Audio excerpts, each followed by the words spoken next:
vive el pueblo chileno. Esto me llena de esperanza y de ilusión. Agradezco, por tanto, a la doctora Carla Sepúlveda su gentil invitación, a don Juan Luis esta presentación tan cálida y a todas y todos ustedes por su cálida recepción. Me voy a permitir usar un apoyo. Me imagino que puedo compartir. Lo voy a hacer coanfitrión para que pueda compartir.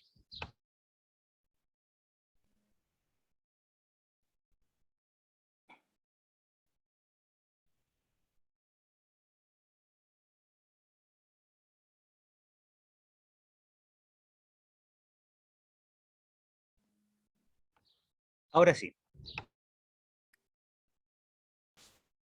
Perfecto. ¿Es ya visible? Gracias. Sí, se ve. Muy gentiles. Voy a utilizar algunos términos que provienen de la socioepistemología, pero conforme avance la conversación, iremos entendiendo o coentendiendo a qué nos queremos referir en el marco de este primer seminario sobre el tema de la plurinacionalidad y cómo esta perspectiva socioepistemológica puede tener un elemento interesante que aportar en esta búsqueda de caminos alternativos. Bien, titulé esta charla Construcción Social del Conocimiento por el motivo al que me referí. Hay una primera frase que a mí me parece muy singular, que dijo el colega portugués Boaventura da Souza, que él sostenía o sostiene que no hay justicia social sin justicia cognitiva. Y esto alude más específicamente al derecho efectivo, a la igualdad para vivir desde las posibilidades mentales que nos proporciona nuestra cultura. Esto es, sin derecho a la justicia cognitiva, es en verdad imposible acceder a la justicia social. Esta cita, él la ejemplifica en varias de sus charlas con comunidades diversas. Y muy en particular hubo una que me llamó poderosamente la atención, de una joven que estudiaba en la universidad y que tenía en una clase de derecho civil que discutir el concepto de propiedad privada de la tierra. Y ella, que provenía de una cultura originaria, se negaba a ese concepto. Y la escuela la impulsaba a aceptarla o la obligaba a aceptarla al extremo que ella lamentaba su presencia en la escuela. Lloraba incluso. Solo porque una visión monoepistémica del conocimiento se impone desde la escuela y en el sentido clásico de Bourdieu, de Althusser, esta escuela reproduce un status quo. Esto ha sido documentado por trabajos de orden sociológico y también antropológico. Y nosotros en el terreno específico de la socioepistemología hemos retomado con singular precaución en las ciencias formales. Nos vamos a referir en ese sentido a un aspecto propio, y esto lo venimos trabajando incluso de tiempo atrás, que leyéramos con regularidad a Da Souza. Siempre hemos sostenido que el saber formal debe ser humanizado, debe ser parte de la cultura del que aprende para lograr una plena democracia en el aprendizaje. Y esto lo decíamos porque seguramente, al igual que muchos otros países o regiones, se luchó por garantizar el acceso a la educación, pero se descuidó sobremanera el derecho al aprendizaje. Teníamos sí coberturas completas, teníamos sí estándares internacionales cubiertos, pero no teníamos un aprendizaje distribuido entre la población. Es decir, la población se partía en sectores, básicamente dos, los que progresaban y los que no. Y con cierta regularidad se observaba que los que no progresaban tendían a ser de culturas hegemónicamente segregadas. Dicho en otros términos, los más pobres de los más pobres, los más olvidados de los más olvidados, y en general en las clases de ciencias, y muy en particular en matemáticas y filosofía, que son dos asignaturas en las que el trabajo con lo abstracto está presente, era más patente. Y en ese sentido nos propusimos humanizar el saber al nivel de que todo estudiante pueda disfrutar y aprender la matemática escolar, la ciencia escolar, la filosofía escolar, la historia escolar, que se tipifica en los contenidos escolares, pero a través de una noción clave que es la noción de uso.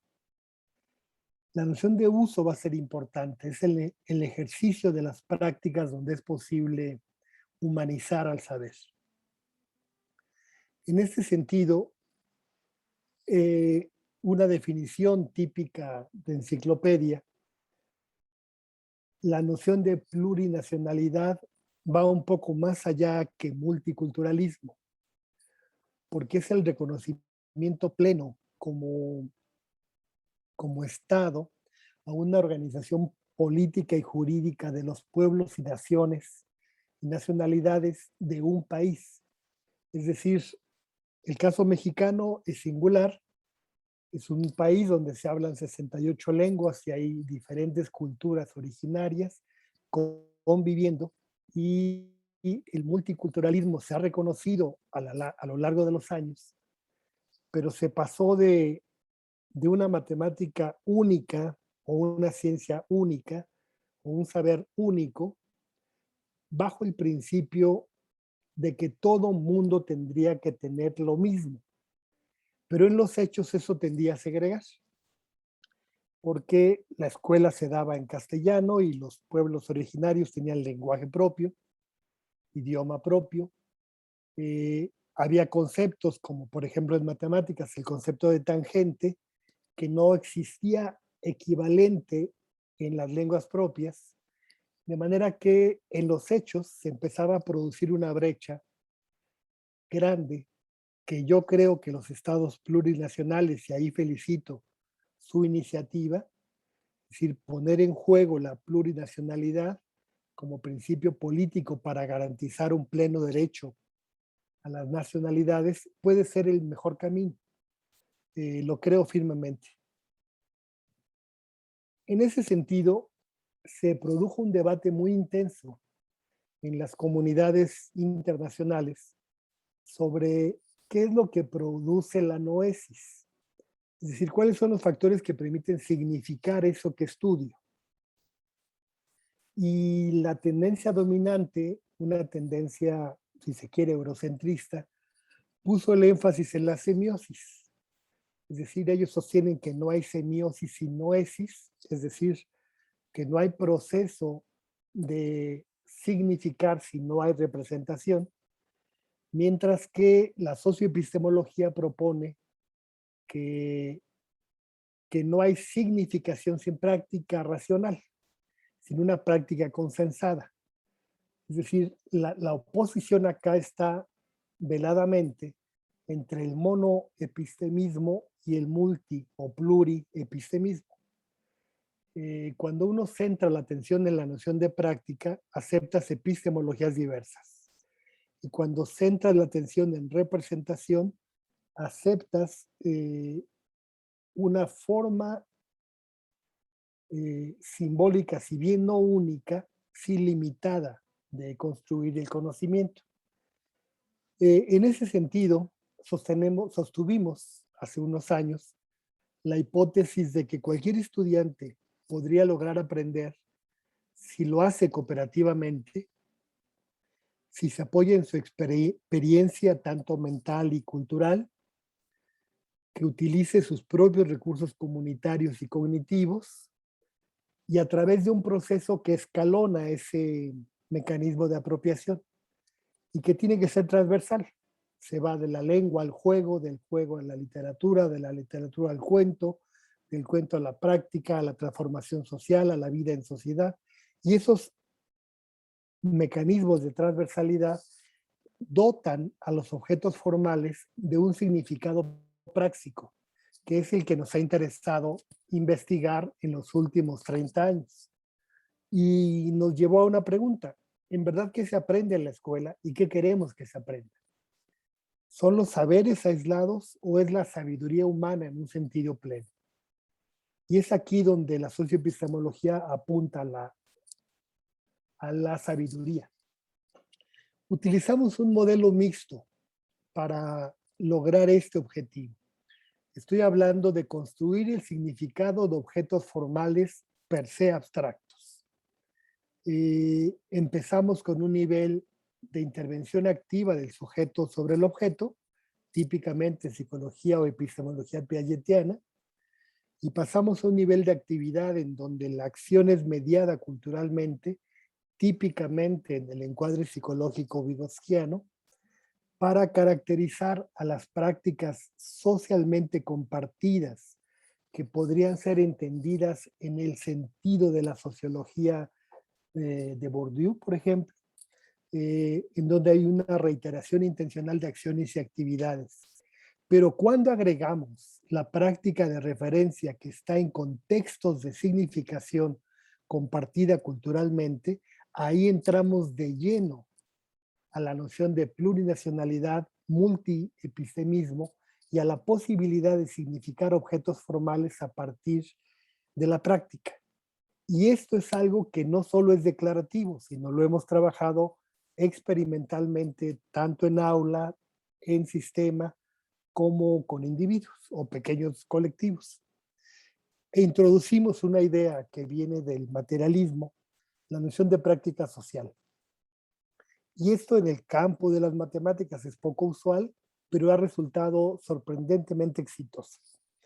Y esto se va a dar en una cierta dinámica en espiral. Las acciones se organizan, se amplifican, se diversifican y de pronto evolucionan a niveles de prácticas que en formas de organización evolucionan a formas más amplias que les llamamos prácticas socialmente compartidas, que se dan en contextos de representación y terminan por ser normadas. Voy a mostrar un pequeño video, adrede voy a ir saltando partes de él para ahorrar el tiempo, que muestra lo que quiero decir con estas ideas.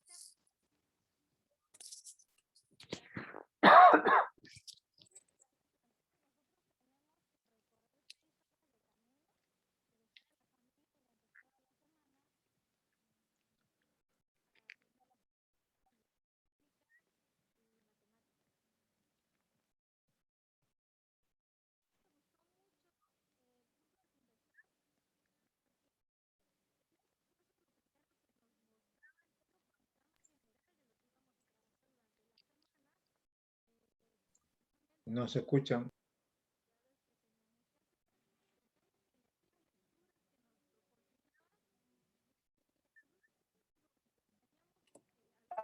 No, no se escucha. Seguir investigando sobre el tema. Estos cursos de Investab nos ayudan. ¿No se escucha nada?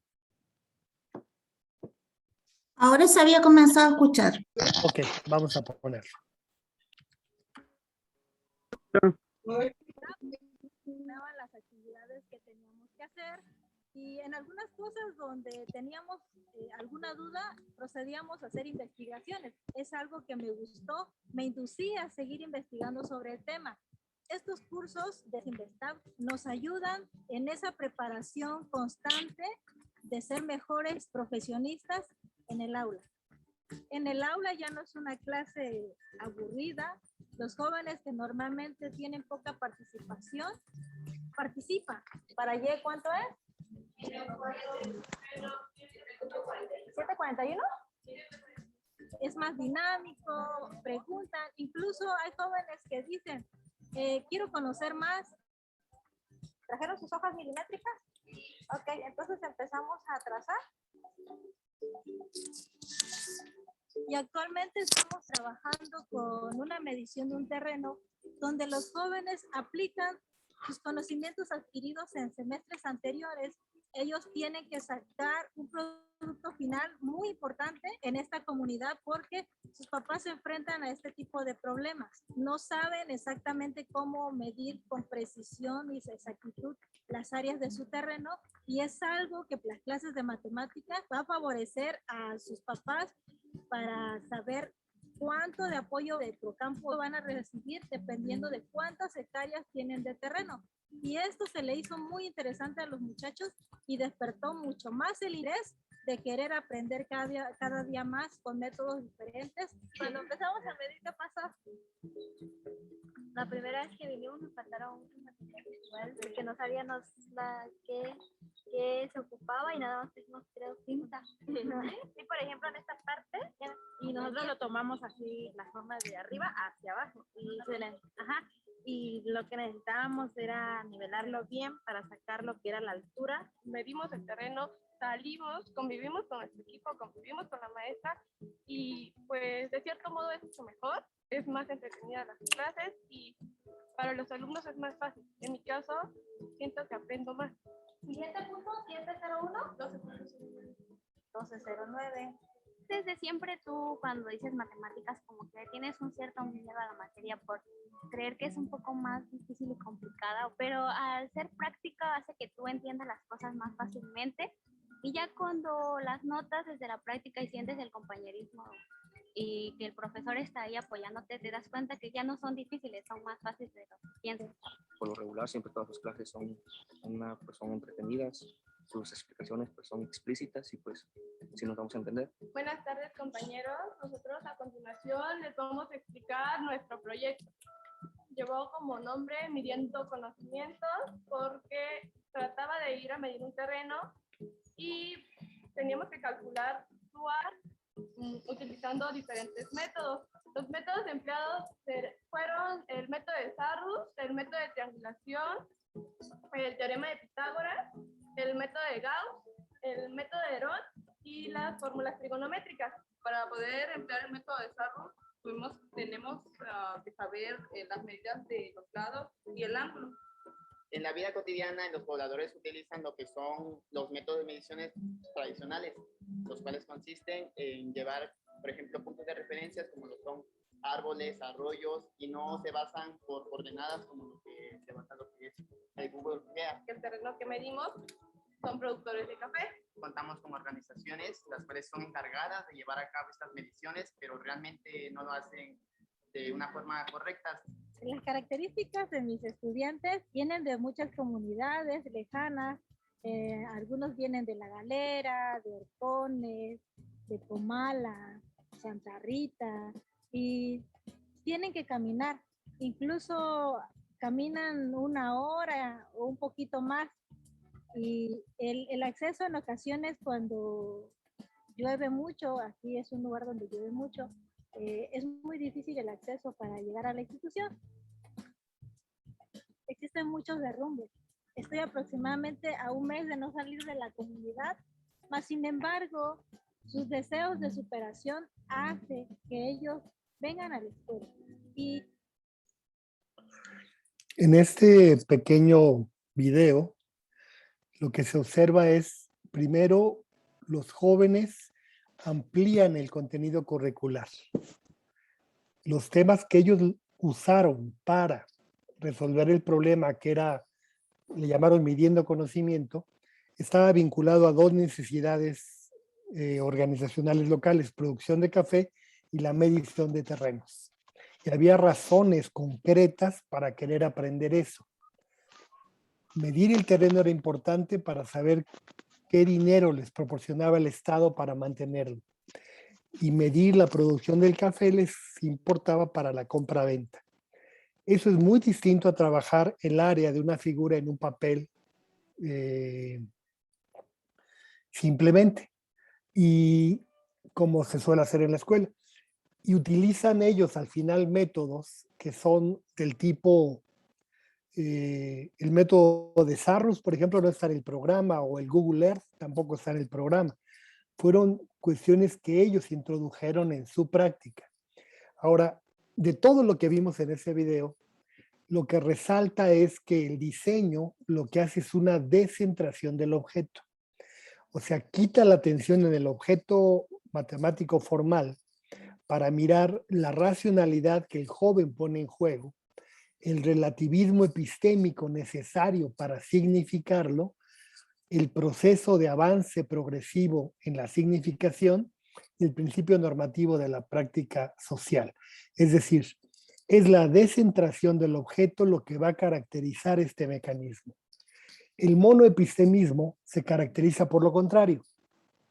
Asume que hay estados cuasi de barbarie como producción natural y la etapa industrial. Entonces intentan señalar que progresar es ir de aquí a acá, pero hacer eso puede significar que generaciones enteras de jóvenes no desarrollen su propio conocimiento porque tenderán a ser excluidos de los ambientes escolares, al no respetar la diversidad cultural o, en su caso, la plurinacionalidad. Ante eso ponemos una idea alterna, la descentración del objeto y el paso necesario. Es decir, en lugar de pensar que el saber popular que utiliza alguien para construir una esquina, en una barda en forma de esquina, evoluciona hasta un saber científico como los elementos de Euclides, que es lógica básica, geometrización lógica. En lugar de verlos como progresos, se ve como integrado. Y todas ellas en conjunto van a caracterizar la sabiduría humana. Un constructor sabe que para hacer una esquina tiene que tomar un cordón de tamaño 3, acá en el otro lado de tamaño 4, y cuando los una con una diagonal de tamaño 5, significa que esa esquina es perfecta. O equivalentemente los múltiplos, 60, 80, 100, o el que sea. Esta idea de sabiduría humana es la que ponemos en juego. Dejamos que haya tránsitos entre acción, actividad y práctica social que van a recorrer las formas típicas de los saberes. Y eso permite que ningún joven se quede afuera. Ahora, ¿qué hace hoy día la escuela? ¿Y por qué es la escuela tan importante? Porque va a ser el escenario donde se reproduce el status quo o donde se transforma. La democracia cognitiva empieza acá, de tu vida a la escuela y de la escuela a tu vida, con una idea de aula extendida. Por ejemplo, una persona que corte tela para hacer ropa no sabe que al hacerlo está trazando rectas tangentes a una curva, pero en su clase de escolar le van a decir que hay curvas como esta, por ejemplo, que estoy ahora señalando con el mouse, que tiene un punto aquí singular y la recta tangente es esta. Es decir, hay un manejo simbólico formal muy rápido. Eso es como la gran maquinaria industrial. Sí, pero carece de significado para el joven que está aprendiendo y más cuando no proviene de su cultura. O equivalentemente, en la vida cotidiana, las personas toman café o té, bebidas calientes, preparan, bueno, acá les llamamos tortillas o gorditas, los equivalentes en nombres de otras regiones, con el producto natural de la región, en nuestro caso es maíz, o mediante artesanías, el pegado con silicón. Pero la escuela no hace esto, trabaja este modelo. Hay un seminario bacán, pero está... trabaja este modelo sobre ecuaciones diferenciales. Es decir, la escuela centra la atención en el objeto y no hace la descentración. Y eso inevitablemente va a producir en la población una segregación, una exclusión y, por qué no decirlo, una expulsión de la escuela de una gran cantidad de jóvenes. Para eso, lo que proponemos es el pluriepistemismo, y en ese sentido la idea es sostener que todo objeto formal puede aprenderse si las estructuras culturales y mentales están dispuestas y siguen una evolución cognitiva situada socioculturalmente. Empezamos por lo factual, que es lo que la gente vive, el joven vive. Seguimos a una etapa procedimental que tiene la peculiaridad de ser cuasi empírica, cuasi simbólica, y se termina con una etapa conceptual que es plenamente simbólica. Es decir, los simbolismos formales, lógicos, en matemáticas, en diferentes áreas del conocimiento, solo tienen significado si siguen esta evolución. Nuestra propuesta pues radica ahí. Una síntesis de lo que estoy queriendo decir es la siguiente. Si pensamos, por ejemplo, en tres grandes elementos. El aula extendida, que va a significar el saber puesto en uso. El saber es el conocimiento en uso, y por lo tanto hay que generar espacios donde el conocimiento se ponga en uso, porque es la única vía de constituir un saber que le pertenece al que aprende. Se tiene que generar situaciones de aprendizaje que logren la autonomía del estudiante respecto del discurso escolar, y una comunidad de diálogo. Las comunidades de diálogo son muy importantes para el aprendizaje. Sin diálogo no hay forma de organizar la praxis ni reflexionar sobre ella. Por otro lado está en romper la idea del epistemismo único. El único valor de verdad es el formal, para introducir ideas de que hay otras formas de verdad, como el saber técnico que se da en la agricultura, el saber popular que se da en la cocina, el saber científico que se da en la industria, en la pequeña industria. Y luego tenemos que tomar en cuenta las características del saber.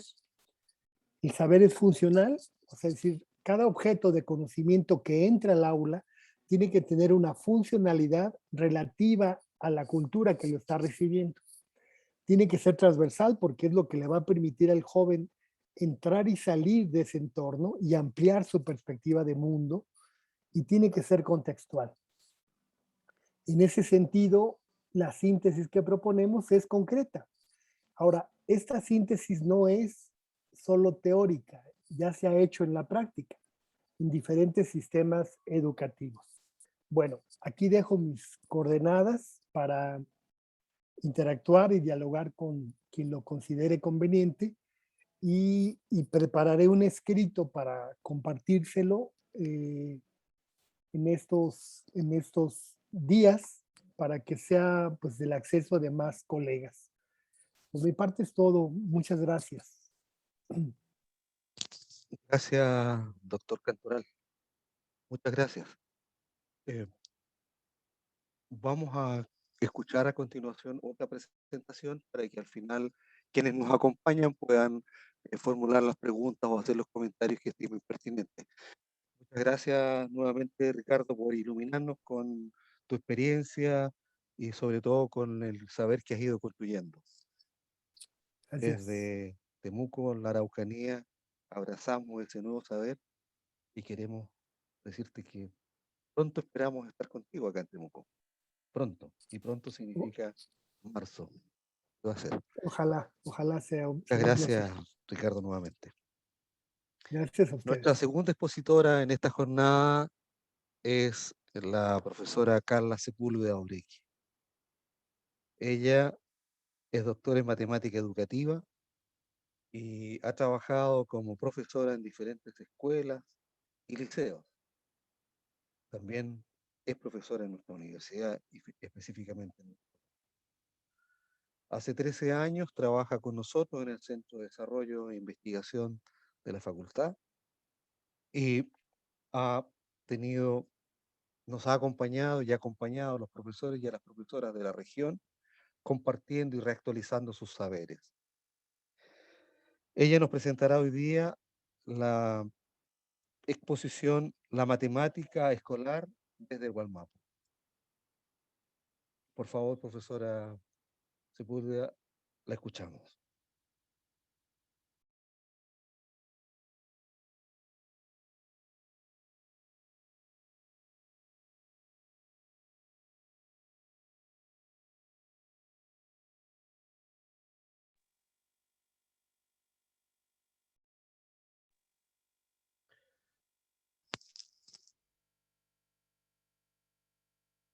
Tienes que encender tu Ahora sí. micrófono, Carla. Ahora sí. Sí, estoy Muy bien. intentando compartir pantalla, pero dejo de verla cuando la comparto. ¿Me dan un segundo?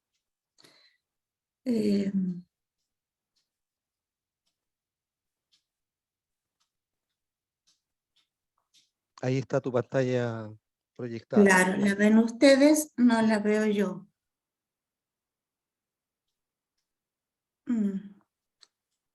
Me da...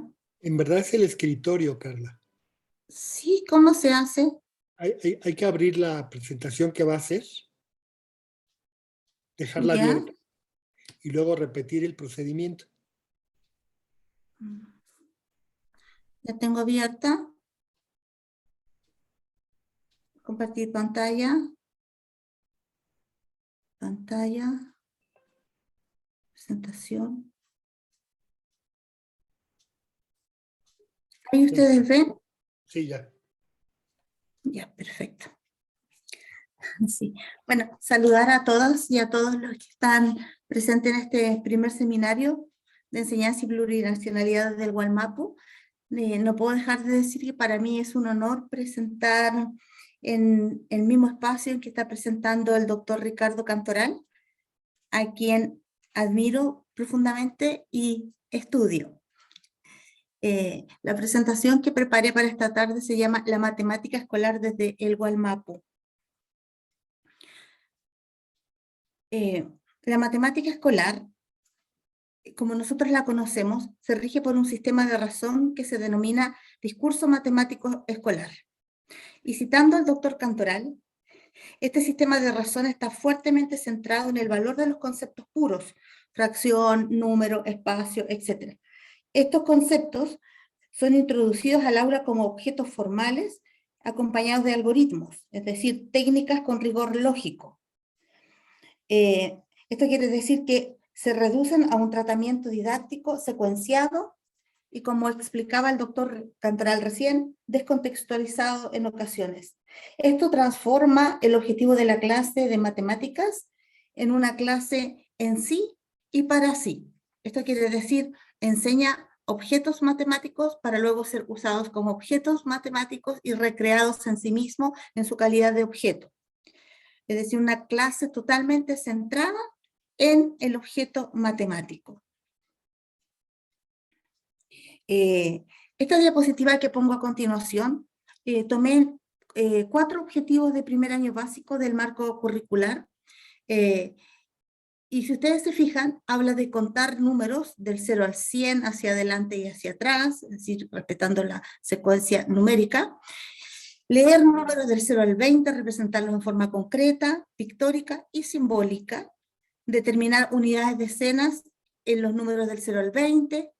Demostrar que comprende la adición y la sustracción del 0 al 20 de manera progresiva.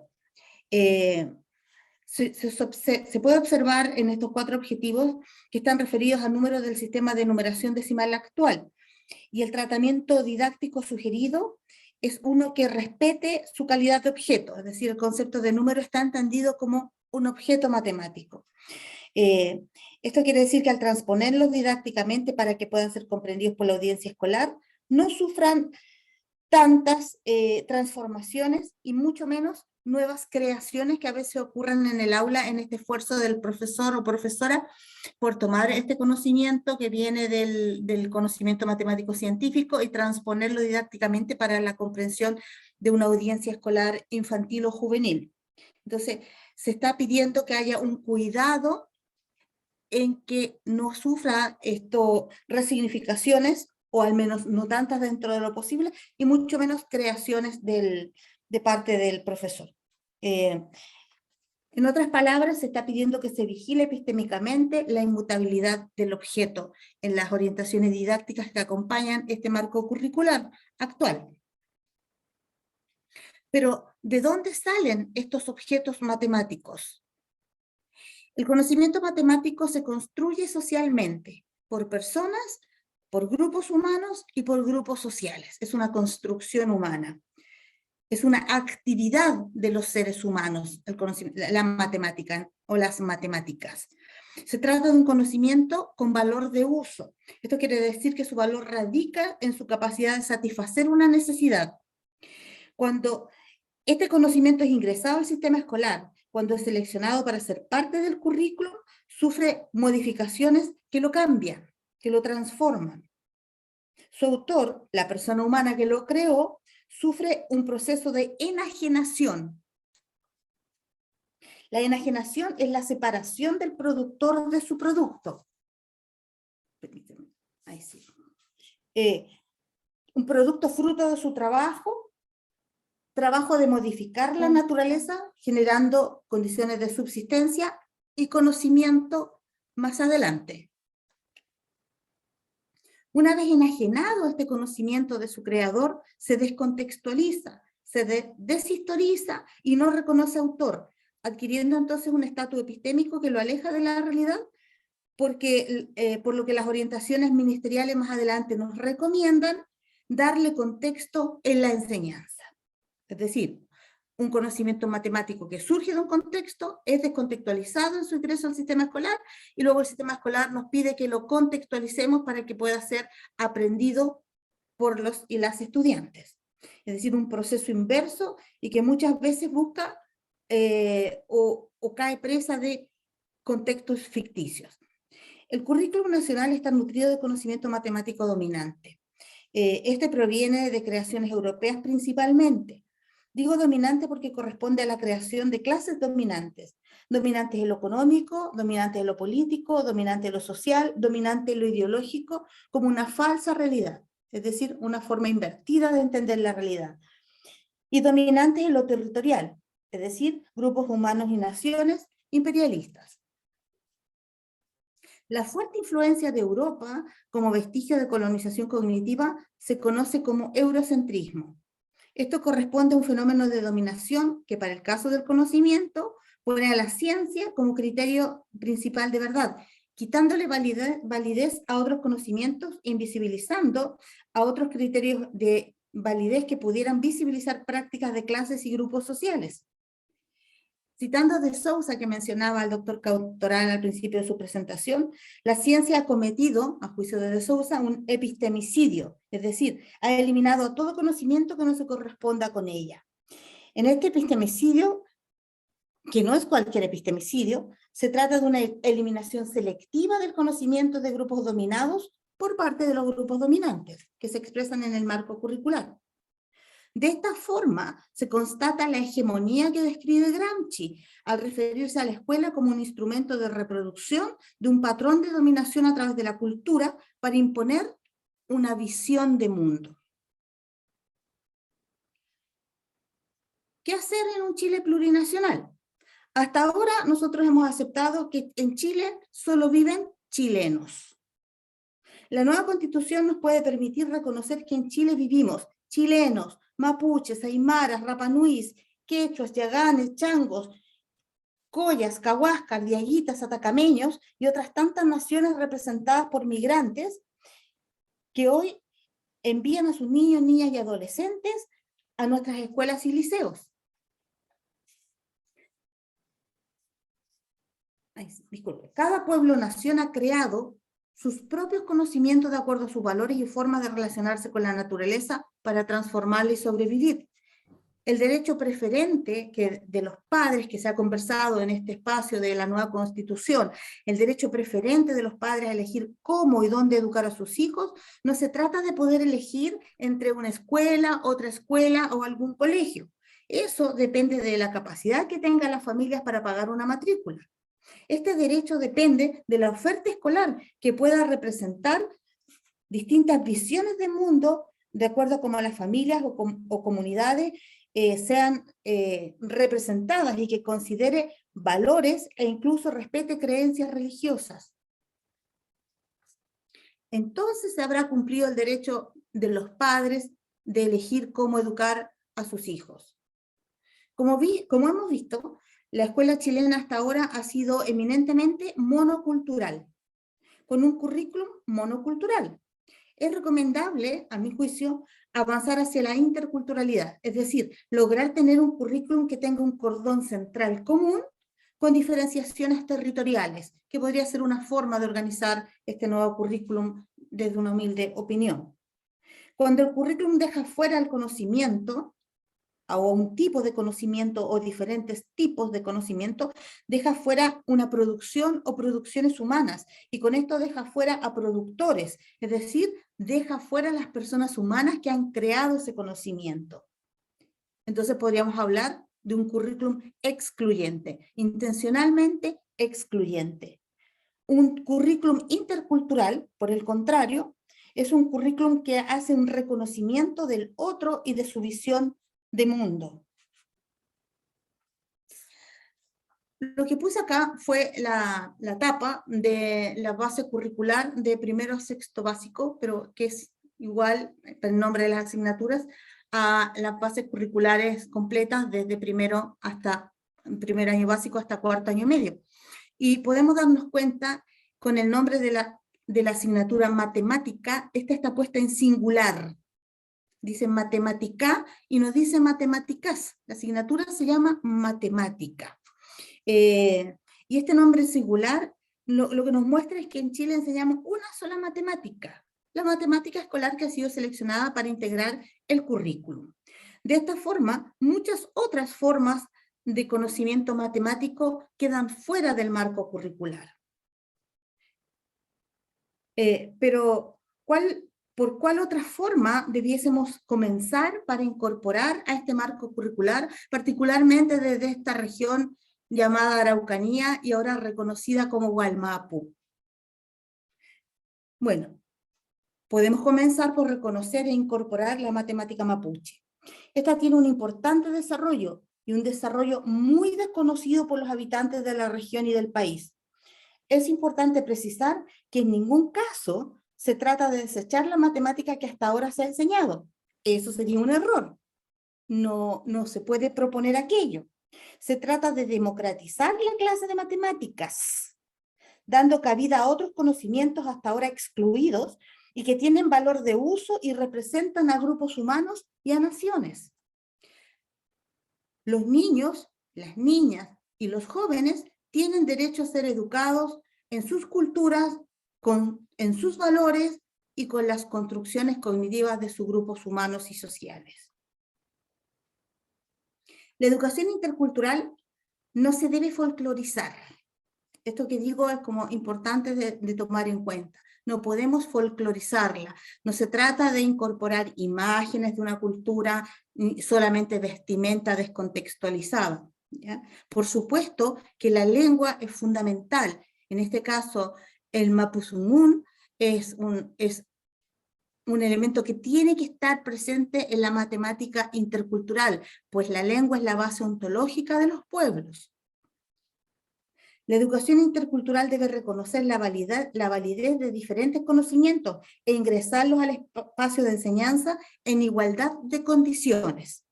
Es decir, cuando enseño matemáticas, debo enseñar además la matemática hasta ahora presente en el marco curricular y además otra matemática, como por ejemplo la matemática mapuche.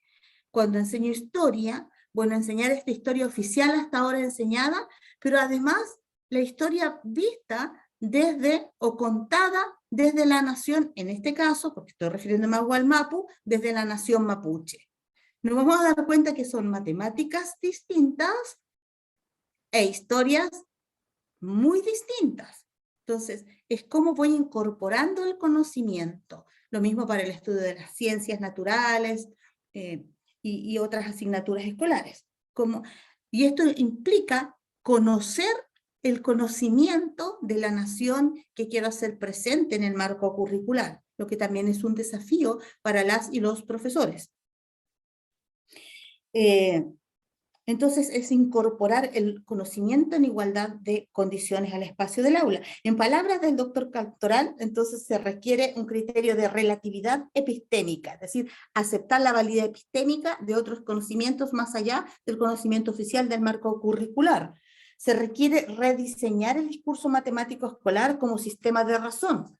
Y en palabras del doctor Apolo Castañeda, lo recuerdo en este momento, se requiere de una transposición didáctica inversa. Esto es, una obra matemática generada en ambientes no eruditos regresa como fuente de ampliación incorporándose al espacio erudito con un estatus académico. Es decir, tomar el conocimiento contextualizado y situado en su creación con un valor de uso y traerlo hasta el espacio escolar para entregarle un estatus epistémico y ponerlo en igualdad de condiciones que el conocimiento que ya existe en nuestros marcos curriculares de manera tradicional. La matemática mapuche ha creado... ¿Hay un micrófono abierto? La matemática mapuche ha creado conocimiento del plano, del espacio, como está ahí en la diapositiva. También tiene formas de medición propias, un sistema de conteo llamado Raquín, la forma de medición de tiempo y de longitudes. No tiene conocimiento geométrico como nosotros lo conocemos, tampoco tiene álgebra, porque no la necesita. Estoy refiriendo a la matemática mapuche. Por ejemplo, acá yo he puesto la imagen de un tejido telar mapuche, y uno podría a primera vista decir que lo que observa ahí son figuras geométricas, es decir, veo rombos, veo también alguna isometría, veo reflexión, veo traslaciones y miro con más cuidado, pero no hay nada de eso. Acá no hay geometría, porque la geometría no es una creación de la nación mapuche en su conocimiento. Aquí lo que hay es un ñimin. Ñimin. Ñimin quiere decir algo que ha sido contado con mucho cuidado, cuidadosamente contado para crear esa forma. Me explicaba que si yo, por ejemplo, alimento los pollos en el corral y dejo caer los granos, se me caen, y los quiero recoger de la tierra, los granos del trigo que se me soltaron de la mano, entonces hago este conteo de imin, es decir, recojo cuidadosamente de a uno por uno, pues si no, lo recogería con tierra. Entonces, hay imin, un trabajo de conteo muy minucioso. Esa sí es una construcción matemática que está presente en el tejido mapuche que estoy mostrando. ¿Ya? Son figuras hechas con gran cuidado en su conteo y que representan un significado cultural propio, valórico o religioso. ¿Cómo saber qué representa ese ñimin que ahí está presente? Bueno, hay que indagar con quién lo tejió y qué quiere decir, cuál es el significado de esa representación, de esa forma que ha mostrado en su tejido telar. Para el caso de la medición, por ejemplo, del conocimiento matemático mapuche, que a mi juicio es necesario que se comience a hacer presente en las salas de clase de nuestra región, en la medición del tiempo la cultura mapuche considera el año, el ciclo de un año, con 13 cuyen o lunas, 13 lunas. Estos cuyen, que corresponden a nuestros meses, pero son 13, no 12, de 28 días, que es el ciclo de la luna, completan un ciclo anual de 364 días, no requiriendo de años bisiestos. Entonces, cuando uno va conociendo esto, se pregunta, ¿y por qué no usamos este calendario que no requiere de años bisiestos? Porque en el espacio del conocimiento existe dominación y sometimiento de unos a otros. Y hay conocimientos dominantes que entonces lo hemos tomado y hemos estandarizado para también poder entendernos entre todas y todos, ahora que ya vivimos en un mundo globalizado. Pero sin embargo, hay que reconocer el valor de la forma de medir el año que ha creado, en este caso que me estoy refiriendo, a la cultura o a la nación originaria en la región en que yo habito, que es la nación mapuche. El día se mide en 9 momentos que se relacionan con la posición del sol. Esto puede variar entre comunidades o los son las comunidades, porque es un conocimiento que acepta resignificaciones según su contexto y según su uso. Ahí está el Mun, Tripanantú, Liwen, Porranantú, Rayantú, Rupay, Rayinantú, y ahí va describiendo estos momentos que, insisto, de un Lof y otro, según lo que yo he averiguado, también podrían cambiar entre 9, 10, 11 momentos, pero son los que se utilizan en función del sol, que además tiene que ver con la producción de la subsistencia, para ver en qué momento del día estoy, y lo mismo para la noche. También existen momentos para ver en qué etapa de la noche estamos, desde que se esconde el sol hasta que vuelve a aparecer el sol. Y las estaciones del año, que están relacionadas, estas estaciones del año también con la producción, con el proceso de producción para la subsistencia, que es un proceso de producción distinto al proceso de producción capitalista que nosotros comprendemos y en el cual nosotros vivimos, que es un proceso de producción que muchas veces se entiende lineal, donde el fin último es el consumo, y el consumo está relacionado con el disfrute personal. Entonces es otra forma de producción, es otra forma de relacionarse con la naturaleza. Recuerden que cuando uno produce, lo que hay es un hombre y la naturaleza, y por supuesto tiene que haber alguna herramienta que me permita transformar la naturaleza para la subsistencia. Entonces, y ahí empiezan a haber muchas diferencias entre las distintas formas de producción según han creado los grupos humanos, culturas y naciones. Y también cómo estas formas de producción se van amparando en las distintas leyes que se crean para su cuidado. Muestro esto, que son conocimientos que están presentes, pero no desde la cultura mapuche en el marco curricular. En segundo básico y en tercero básico los niños conocen la medición del tiempo con el uso del reloj y del calendario. Entonces sería interesante en ese espacio del desarrollo curricular mostrarle también que existen otras formas de medir y que se corresponden con los orígenes de compañeros y compañeritas que están presentes en la sala de clase y que deben ser reconocidos en sus construcciones culturales ancestrales. Por último, quiero referirme al Raquín.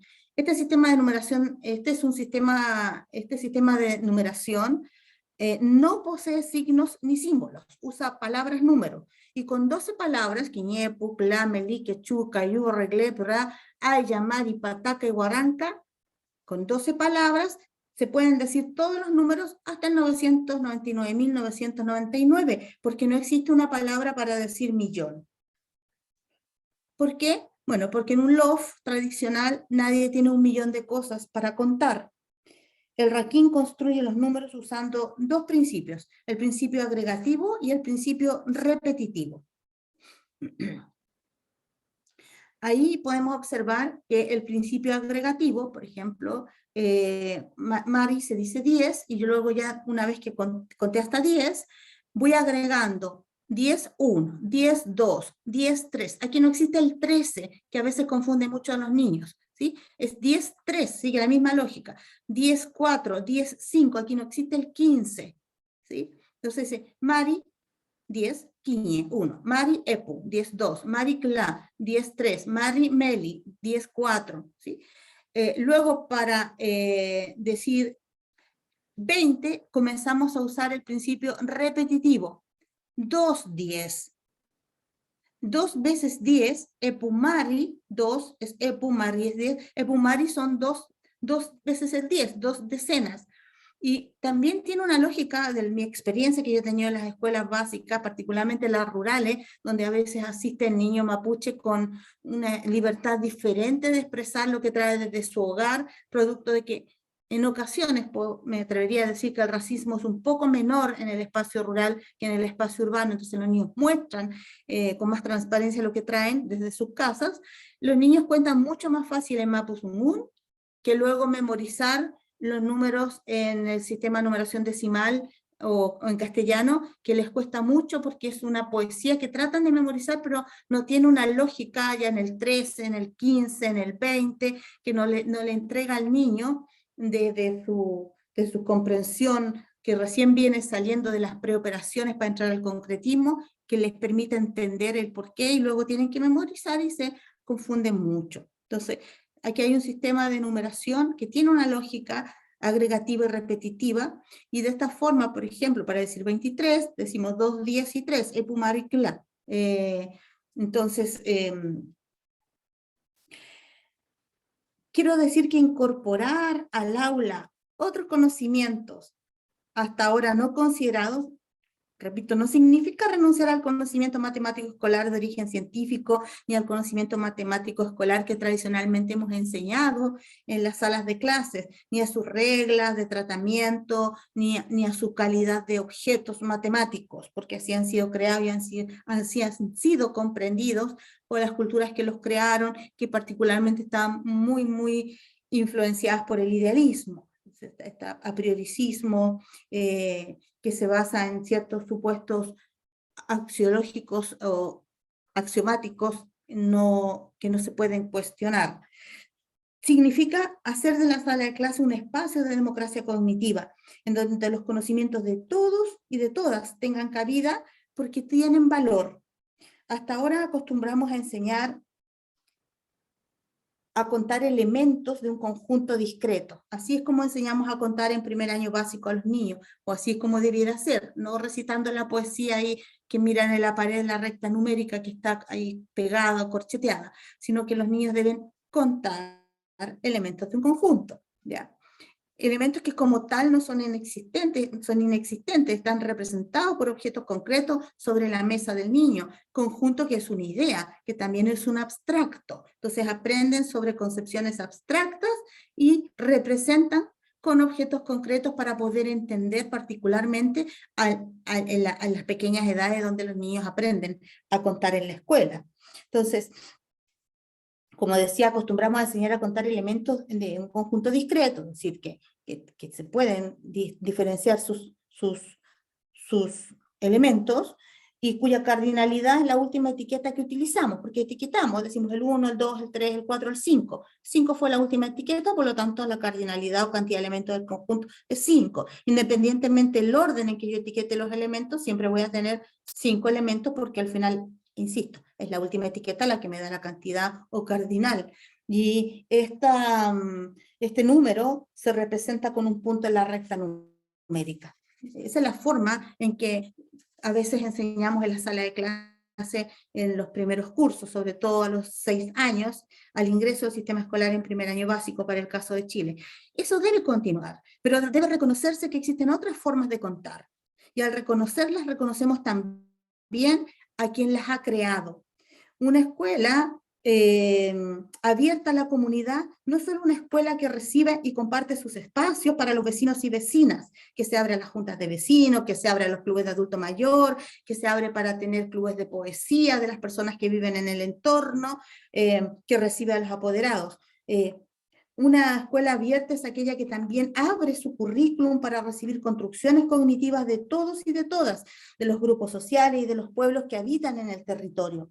En Chile plurinacional, las y los profesores tenemos un desafío, el desafío de prepararnos para responder al reconocimiento de todas y de todos, y por supuesto, la formación de profesores también tiene que ser examinada para este nuevo escenario nacional.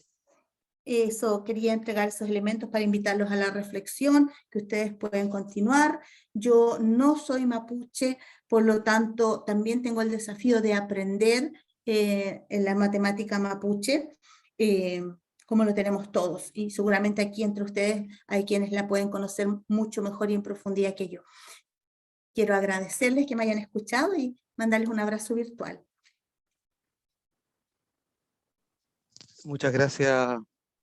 Gracias. Profesora Carla. Muchas gracias por su presentación. Chaltumay. Chaltumay. Hola. Bueno, a continuación entonces, teniendo en consideración el objetivo de este seminario, queremos invitarles a que construyamos sigamos construyendo conocimiento. Les invitamos a participar con su reflexión sobre cómo tendremos que enfrentar, cómo se debe enfrentar la nueva enseñanza en este país, en nuestro país, en nuestro Chile plurinacional. Nos interesa escucharles. Nos interesa conocer qué es lo que piensa cada uno de ustedes.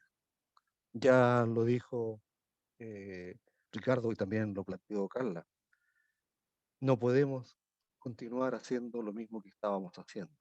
Hay nuevos desafíos. Quien quiera participar, que por favor, abajo tiene la posibilidad de levantar la mano para que Eduardo pueda activar su micrófono. Le pedimos que se identifiquen, nos señalen el lugar donde están trabajando. Y si no es una reflexión y es una pregunta, también la esperamos para poder, desde la presentación del doctor Cantal o de la doctora Sepúlveda, poder responder. Rafael levantó la mano. Rafael, profesor Rodríguez, le escuchamos. Bueno, yo soy Rafael Rodríguez, trabajo en una escuela básica acá en la novena región del Guadmapu, en Pituquén específicamente, Tierra de Cenizas, ¿ya? Y quisiera dar dos comentarios. Primero, el sistema nos obliga a tener una visión cultural única. El sistema nos obliga a hacer eso. Pero los profesores conscientes tenemos que cambiar la situación. ¿Cómo logramos enseñar las matemáticas a partir de la tierra, a partir del conocimiento mapuche? Porque no es lo mismo educar a un niño en Arica que educar a un niño en Lonquimay. No es lo mismo. Porque los conocimientos y la cosmovisión que tienen ellos son diferentes. ¿Ya? Y eso nos permite a nosotros tener un diálogo permanente con nuestros alumnos. Permanente. Nosotros no entregamos los conocimientos así como así. El conocimiento se crea, como dice Vygotsky, en términos sociales. Yo voy a construir el conocimiento con el otro, pero con el otro respetando de dónde viene su cultura. Ese es el problema. Ahora, yo me recuerdo que en una charla por ahí decían que el conocimiento popular era sumamente importante integrarlo al conocimiento científico. Y yo quiero dar con esto el ejemplo por qué cayó el puente en Pituquén. Todos decían porque sacaron Ario, porque aquí y acá. Y un Peñi nos dijo, no hermano, lo que pasa es que en el terremoto del año 60 se abrió una brecha. Y después en el terremoto nuevo, dijo, se abrió más ancha. Y justo pasa por debajo donde el pilar se hundió. Justamente, el pilar se hundió, no se quebró. Entonces, el conocimiento popular nos demuestra que hay mucha sabiduría.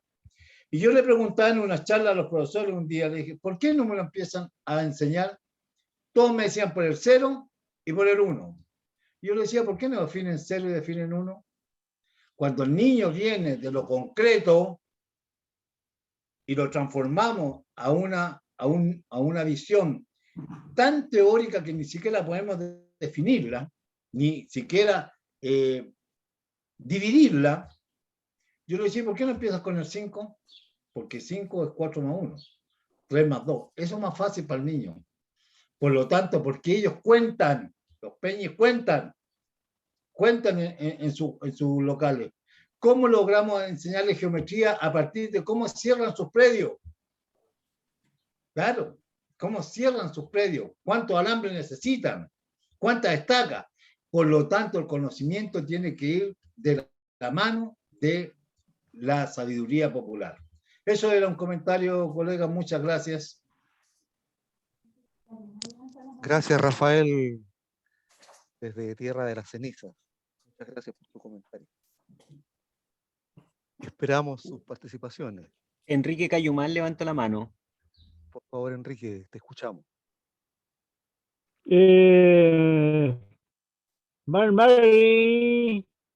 Pupeñí, Barmari Pulamien, Rumekumen Cham, Rumekumen Saúl, Mlei Fachá. Gracias por la exposición de la doctora Carla, igual también del doctor. Ya, bueno, en este momento yo estoy acá escuchando, yo estoy en ejercicio en este momento en la reafloración de la lengua mapudungún, ¿ya? Yo realmente estoy hago clase en una escuela, en mapudungún. Pero uno ve efectivamente que como golpeado históricamente, tiene la autoestima muy baja, que hay una vergüenza hablar el mapudungún, nuestro mismo nosotros como peño, lamien, hoy día en la casa, en el hogar nos está elaborando, nos está saludando el mapudungún, hoy día está muy fuerte la invasión de la lengua imperiosa que el español. Ya, entonces, la lucha es bastante grande. Entonces, yo en este momento yo hago he hecho una evaluación y seguimos siendo nosotros invadidos, como la doctora Carla lo aclaró un poco más su exposición, lo que efectivamente que nosotros somos un pueblo muy distinto, tenemos una lengua también muy diferente, nuestro de hacer las cosas. Entonces, hoy día nosotros vemos esta lucha es bastante grande, necesitamos hoy día actores activos, ya en el cual yo estoy desempeñando, sin embargo, el apoyo que se presta en la escuela. Yo mismo veo la actitud de los profesores de la lengua española, que son Winca, no son las actitudes saludables, ya un desprecio, ya un racismo.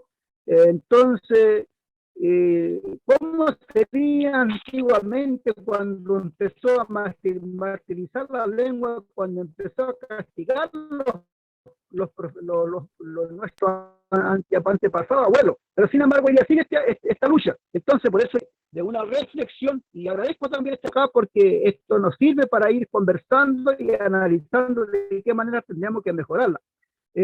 Ya eso, lo otro, esta lengua, al visibilizarla en este momento, como la doctora Carla dice que no hay un currículum, no hay solamente hay un solo currículum, en otra palabra se puede decir que existe solo el español, no hay más lengua, ya, entonces es doloroso escucharla, ¿no? Entonces, y lo otro, también yo digo, quienes estamos elaborando acá, como yo soy un actor activo que estoy enseñando la lengua mapudungún, colaborando con cómo está el que me leí, ya colaborando. Sin embargo, no somos visibilizados. Nuestro sueldo, nuestro apoyo es miserable, no hemos sido valorizados ya de parte de a lo mejor del Estado, de nuestro mismo nosotros como pueblo. Así que la lucha, el trabajo es muy grande. Entonces, esta sería mi palabra y agradezco en este momento de que estamos en los valientes que somos nosotros, en este caso nosotros, yo mismo me encuentro muy valiente haciendo la lengua, y felicito a Solamien, otros peñas que son valientes, que están tomando el valor de la lengua, porque somos un pueblo en el fondo real, existente. Ya, y efectivamente hoy día tenemos un enemigo muy grande que el Estado, y hoy día al parecer que tenemos nosotros frente a vienen acontecimientos, y al parecer hay un candidato que nos avala y nos reconoce, pero y también viene una constitución política que realmente que ya también está elaborando. Entonces yo veo que tenemos algunas oportunidades, a lo mejor a mi juicio personal, ya que podríamos ir mejorando. Así que esa sería mi palabra, mi humilde opinión, y agradezco a Eduardo Escalón, que él me avisó ayer, me invitó a esta reunión, no tenía idea, hice todo lo posible para participar en esta reunión, ¿ya? Así que para mí este va a ser un gran avance, un gran encuentro y compañerismo, y así la unidad vamos a seguir avanzando, ir mejorando en pro y mejoramiento de nuestro pueblo mapuche y nuestro lamien, ¿ya? Esa sería mi palabra. Gracias por el espacio. Gracias. Saltumay Peña Enrique. Seguimos escuchando las opiniones de los profesores y profesoras que hoy día están compartiendo con nosotros espacio de reflexión. Víctor Díaz levantó su mano. Profesor Díaz, le escuchamos. Marimari Upeñi, Marimari Lamien, muy buenas tardes. Mi nombre, como ya lo indicó, es Víctor Díaz, soy de nacionalidad uruguaya. Estoy hace 14 años viviendo aquí, en Chile, y he tratado de profundizar en algunos temas relacionados con la educación intercultural, el liderazgo dialógico, y sinceramente estoy realmente contento por haber participado de este espacio de conversación, de conversatorio, porque no solo desde la invitación me cautivó, ya desde el territorio Gualmapu, ¿no? Ya no, la Araucanía, por ejemplo, ya hay una reivindicación como comunicador social también. Me parece importante el lenguaje, ¿no?, que se utiliza. Mi pregunta tiene que ver principalmente, y va en el mismo orden de lo que se venía conversando, tiene que ver con qué hacemos nosotros profesores de aula, ¿no? Yo soy profesor de lenguaje.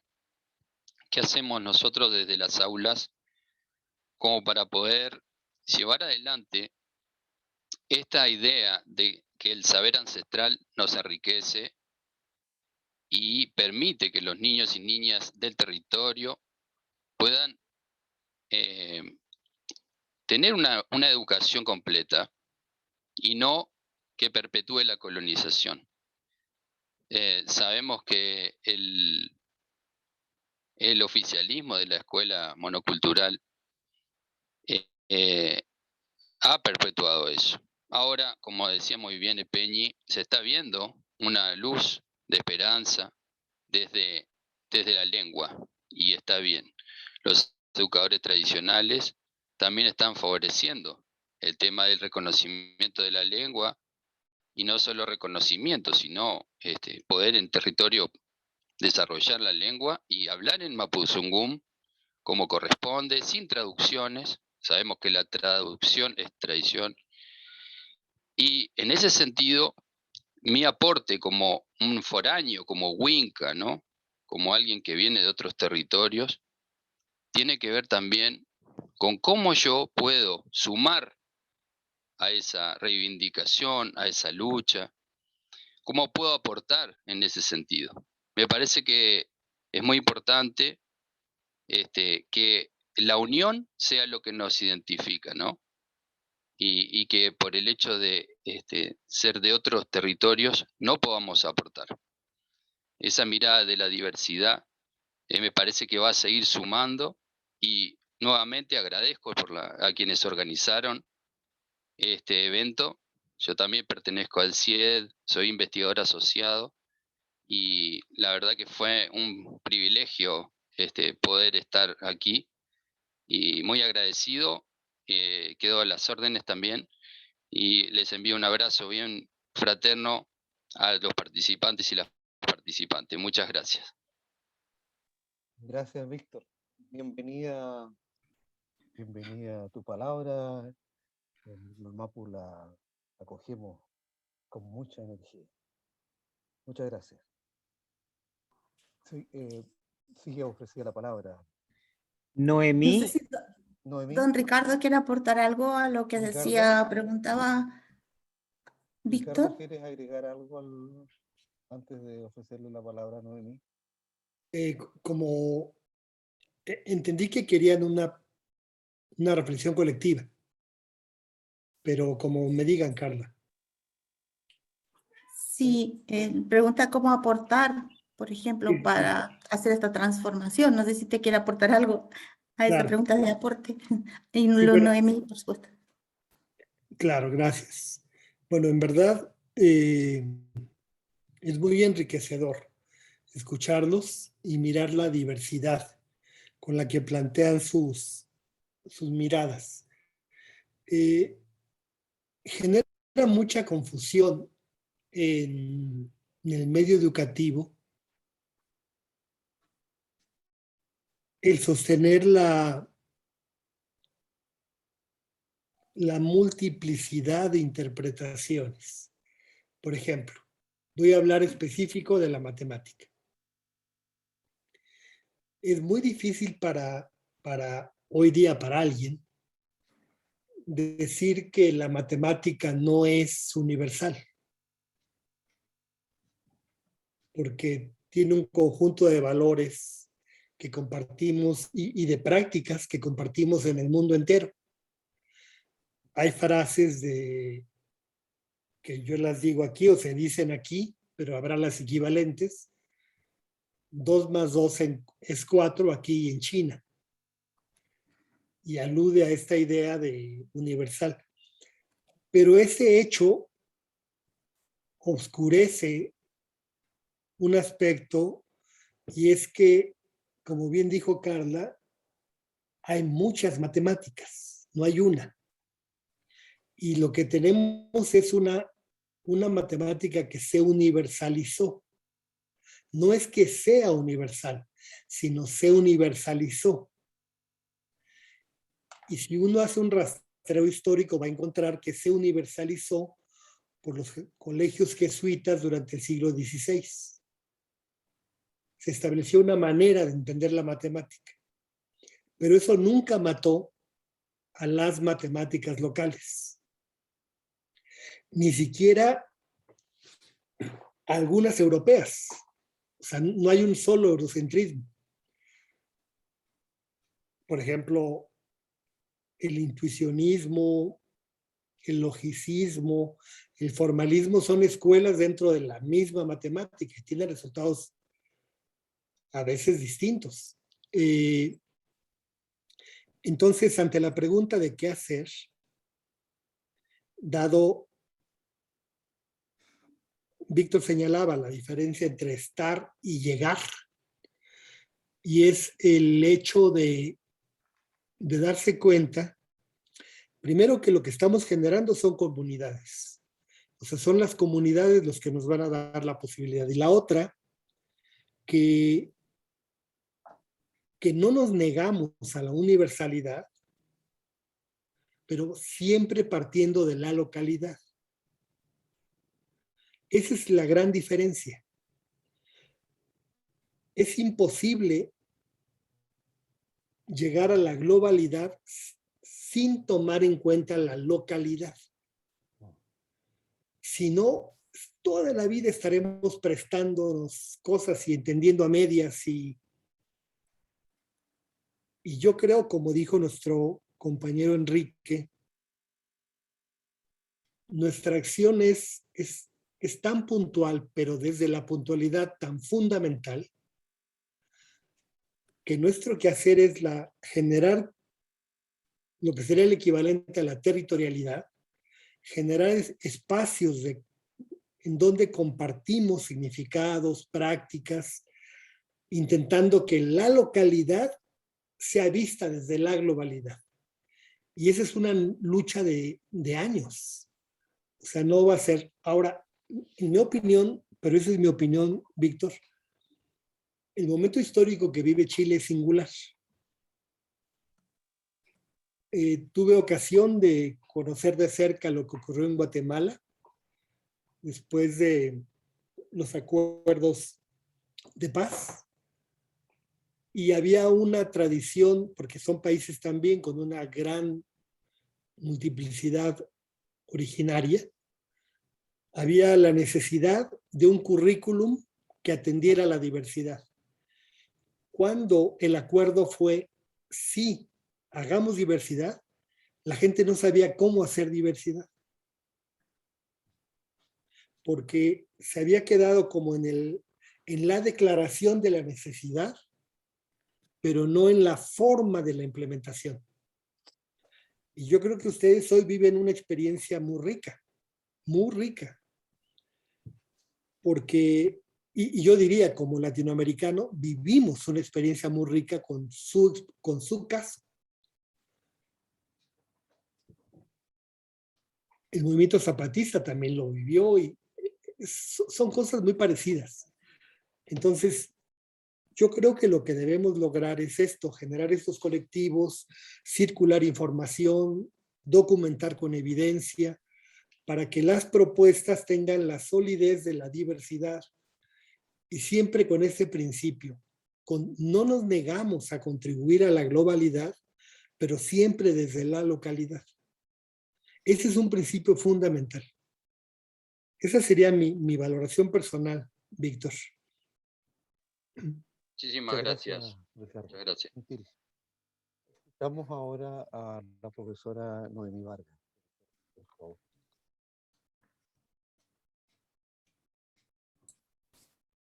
¿Cómo están? Bueno, Imainalia Cayanqui, Imainalia Cayanqui también a las Guamicunas que están en este grupo, a los Yatichiri, que serían los maestros en lengua aymara, bueno, saludé en mi lengua, quechua, bueno, Marí Marí Lamien, Marí Marí Compuché. Yo soy Amalia de Puelmapu. Gracias por la invitación, es súper importante estar en este espacio como docente indígena. Yo creo que faltan muchos espacios y también el tema de la visibilización de nuestros pueblos, ¿no? Interesante la pregunta que hizo también ahí Víctor. ¿Cómo enseñar, no? ¿Qué tenemos que enseñar? Muchas veces nos pensamos, y yo a raíz de esto, ¿no? De la visibilización de los pueblos, ¿no? Mejor dicho, de la invisibilización de los pueblos que se hacen en los estados a nivel latinoamericano. Yo soy activista también, entonces estamos todo el tiempo luchando por hoy, en este momento, la ley 26.160, por el tema de nuestros territorios. Y entonces, ¿qué se me ocurrió hacer hace 2 años, 3, que estaba como medio sin trabajo? Tenía trabajo, pero tenía poco, y yo decía, me cuesta, al tener pensamiento comunitario nos cuesta hacer algo solo, siempre estamos esperando a ver qué sale. Y agarré y hice algo sola, porque invité a varios hermanos de que hagamos algo. Y bueno, nadie se prende, se lo voy a hacer sola, pero primero tenía miedo. Entonces presenté un proyecto en el gobierno de pueblos originarios, acá en Argentina, y dimos un curso a nivel con puntaje docente. Hasta yo me quedé admirada que me lo hayan admitido, porque estaba Macri en ese momento. Pero bueno, ya sí lo vengo dando varias veces. Entonces, esto de dar, ¿qué damos, no? Yo, por ejemplo, incluso doy yo soy de Bellas Artes y de folclore, pero doy desde la matemática, de lo que son los quipu y la yupana de la cultura andina, de lo que son el tonalamat y la contabilidad, entre comillas, un aspecto desde lo que es la matemática azteca y la matemática maya. O sea, voy recorriendo por diferentes pueblos. La idea es visibilizar todos los pueblos, ¿no? Entonces esa riqueza, para que nuestros alumnos también puedan reconocer. Por ejemplo, yo le mostraba, ¿no? Esta cerámica, ¿sí? Y le decía, escuchen al tigre. Entonces, la idea también de enseñar y entender que hay espíritus que están presentes cuando hacemos la ceremonia, que se entienda por qué, ¿sí? Defendemos la tierra, el agua.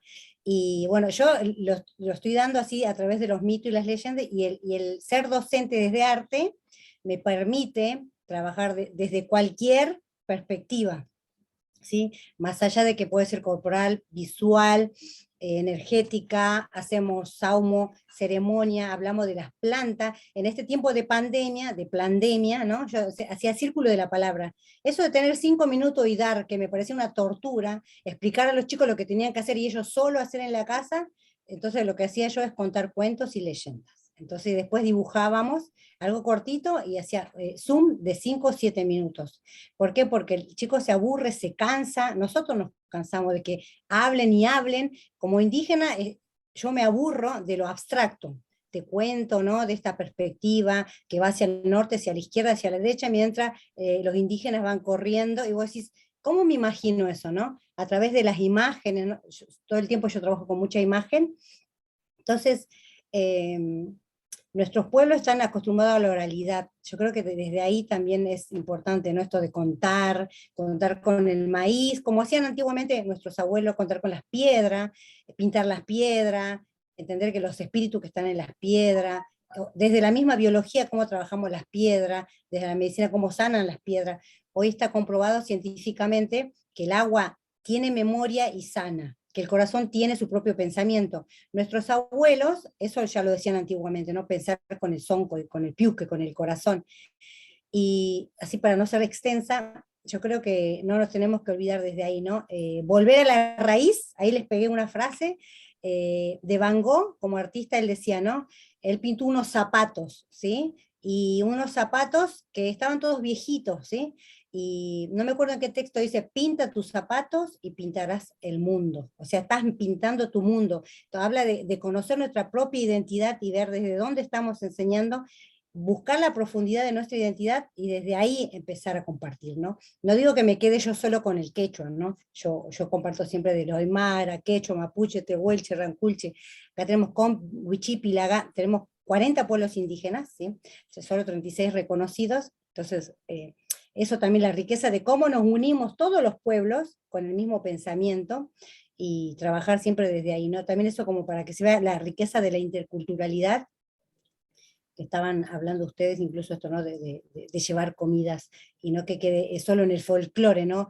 Llega entre comillas, el 12 de octubre, y bueno, todos llevan una comida de cada comunidad, sino eso, trabajarlo y planificarlo a lo largo de los años. Y con respecto al ESI, yo trabajé, ¿no? Esto de la educación sexual, los ritos de paso de los pueblos, ¿sí? No hablar solo de la sexualidad y de si tenemos pechos, si no tenemos pechos, si cuando una nena, cuando un varón, sino de los pueblos, la sabiduría que tienen los pueblos, incluso en algunos pueblos nativoamericanos hay hasta 5 géneros, ¿sí? Entonces la importancia de esto también, ¿no? De cómo podemos nosotros, que muchas veces, lamentablemente el sistema educativo, ¿sí? No nos enseñó eso, por eso nosotros tenemos que empezar a hacer los materiales y escribir nosotros. Yo me baso mucho en entrevistas que hago todo el tiempo, a todos los abuelos en diferentes regiones, me lleva mucho tiempo, es muy cansador, pero bueno, eso yo creo que es como el asunto, ¿no? Que realmente sea desde la voz de los pueblos. Perdón por lo extenso, así que bueno, gracias, Chaltumay Lamien, y muchas gracias por que es importante porque aprendí un montón. Ahí, Carla, por la explicación, entré un poquito tarde porque venía de la escuela, pero muchísimas gracias. Chaltumay. Gracias por su participación. Bueno, escuchamos otras voces. ¿Quiénes nos quieren seguir compartiendo?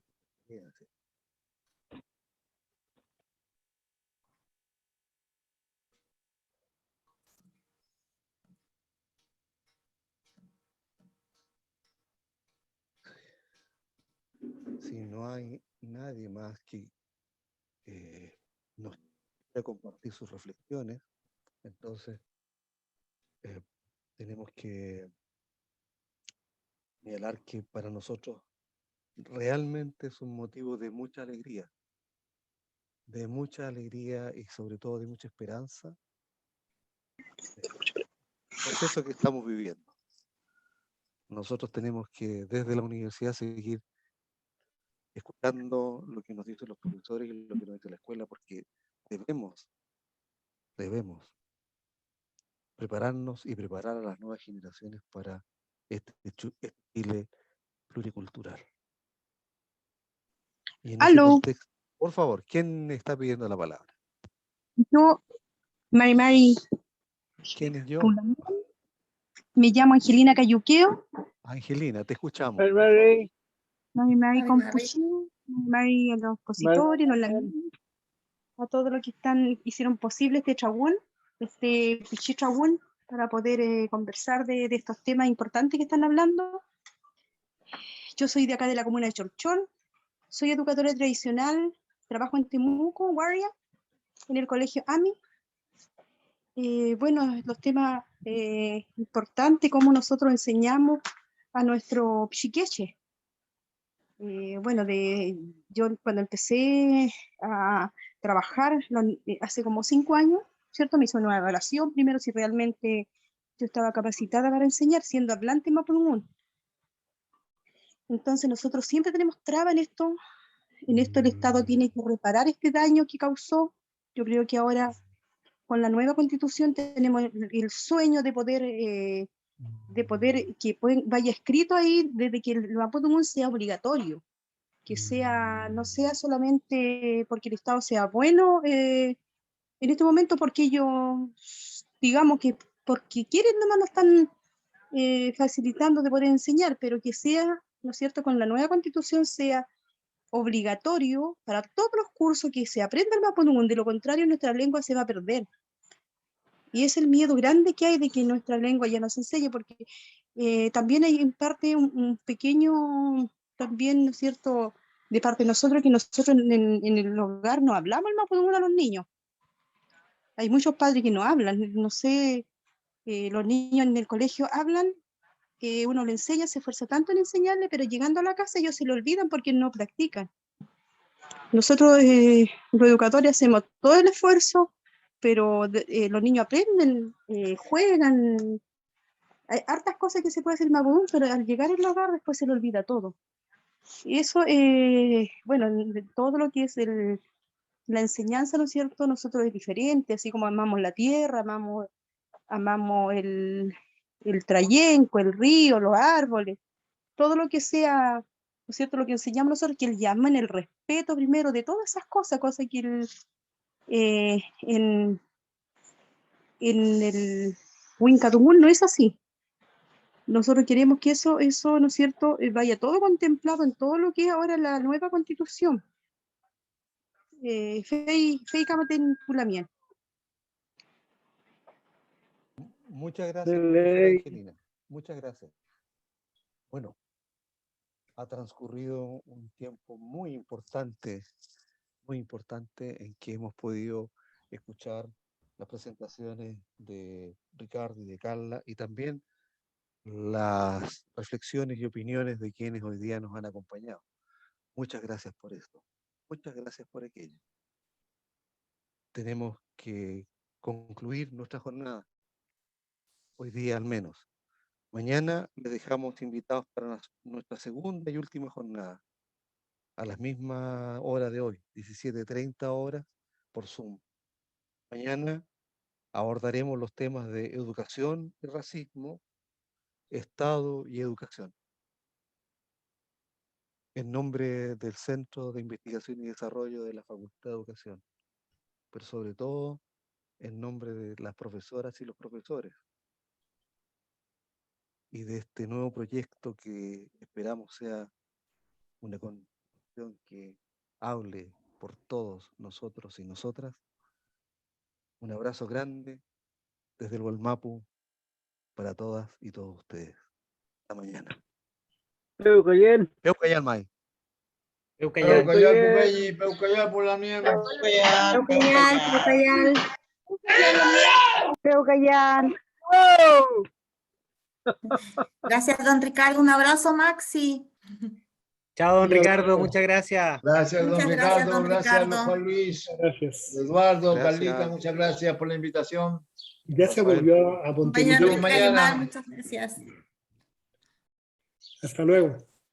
Hasta luego. Muchas chao. gracias. A ustedes.